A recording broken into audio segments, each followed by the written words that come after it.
Hello, I'm Dr. Tony Walker, Senior Director of Student Support Services here at Uplift Education. Uplift Education's Department of Student Support Services is here to offer high-quality, holistic, school-based social and emotional experiences for our scholars and families. In order to meet the needs of our scholars, Uplift offers a wide array of wraparound support programs that enhance social emotional learning, provide clinical interventions, reduce and prevent risk-taking behaviors, and promote overall positive mental health in our students. This team assists our families in accessing other social services and resources outside of school in order to foster increased personal and family success. Services available through Uplift Education include clinical counseling, family therapy, prevention programming, psychoeducational content, homeless and foster youth support, and crisis response management.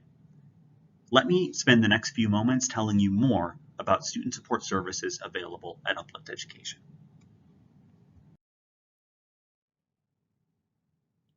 Here are just a few of the services available to Uplift Education scholars and families.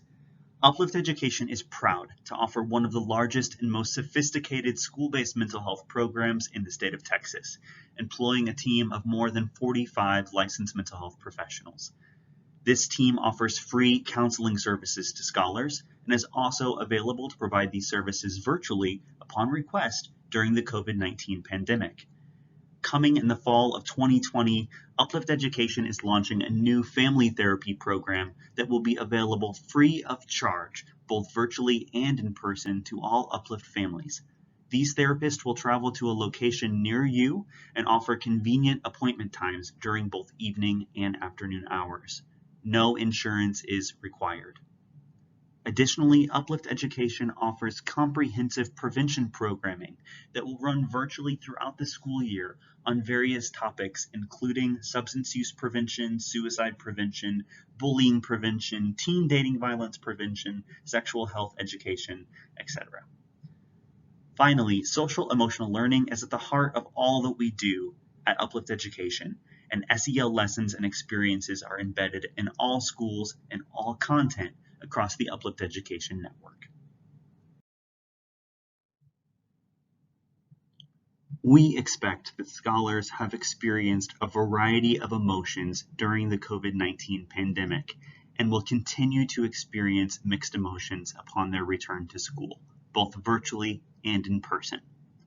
Some scholars might feel relieved to be back in the normal swing of things, while others will still experience fear and worry about their health and the health of friends and loved ones. Most scholars have likely experienced stress, not only from all of the changes and the stress of a global pandemic, but also from losing months of school and just the experience of being monitored for signs and symptoms of COVID-19. Many scholars are likely to be sluggish and reluctant to return to the structure of a normal school day after this prolonged period of time, and may need some retraining on how to get back in the groove of school. Many scholars might feel guilty about not having had the opportunity to attend school in the spring of 2020, missed assignments, and guilt about not seeing friends or family during our time of shelter in place. Many scholars are also likely to have experienced fear of damaged friendships and relationships, and maybe even anxiety at what online school will be like. Some scholars may have experienced uncertainty whether or not they are alone in their feelings. Did my friends, do my peers feel the same way, or am I alone? Others may have worried that there's a second wave of the virus coming. It would also be common for some scholars to feel unsafe in places that once felt familiar, and many scholars are likely to have experienced feelings of social isolation and loneliness. However, signs and symptoms of more serious mental health concerns and anxiety may include the following. If you notice that your child has ongoing feelings of worry or unease, if they're restless, fatigued constantly, if they have trouble concentrating or seem more irritable than usual, if there is muscle tension, trouble sleeping, panic attacks, or just other serious mood changes, these may be symptoms of a more serious mental health issue. If your child experiences any of these symptoms, please notify one of our licensed counselors, and I'll tell you how to do that in just a couple of slides.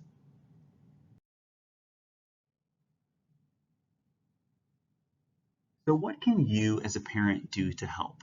Well, the good news is that there's a lot that you can do to promote positive mental health in your children. The first and one of the most important things is to provide factual information to them in a reassuring way.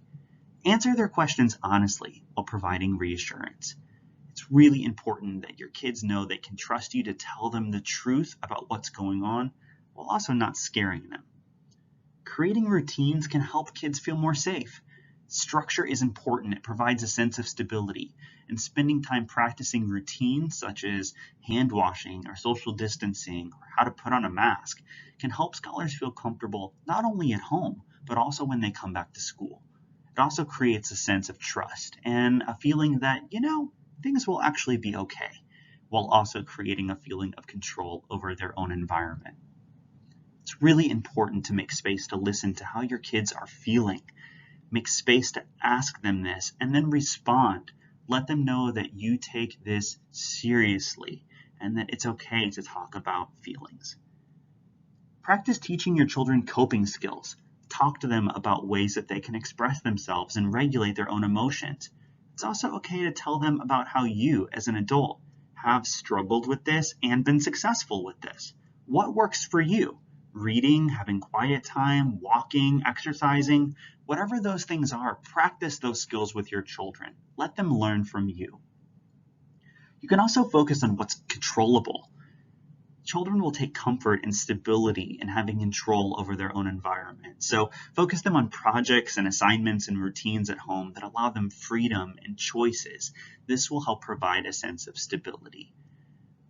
Encourage positive thinking and model good mental health practices. Exercise, positive nutrition, and limiting the amount of negative news and violent media that kids are exposed to can really go a long way. Also, encourage social interaction whenever it's possible, even if this is just virtual. Understand that your children have been in relative isolation for months. Some of them may or may not have seen or talked to their school friends for quite a long time. They're likely in need of socialization. So build this into your regular routines or even after school. Think about having a regular study group with your children's peers so that they have a chance to visit with each other, even if it's just online.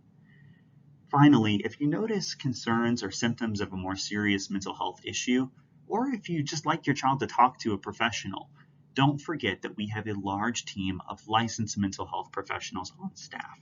These professionals are here to help. For more information and on how to request help, make sure to see the Uplift Education website at www.uplifteducation.org under the tab Social and Emotional Health. Or you can go to your school's specific website. You'll see a tab that says Families and Scholars.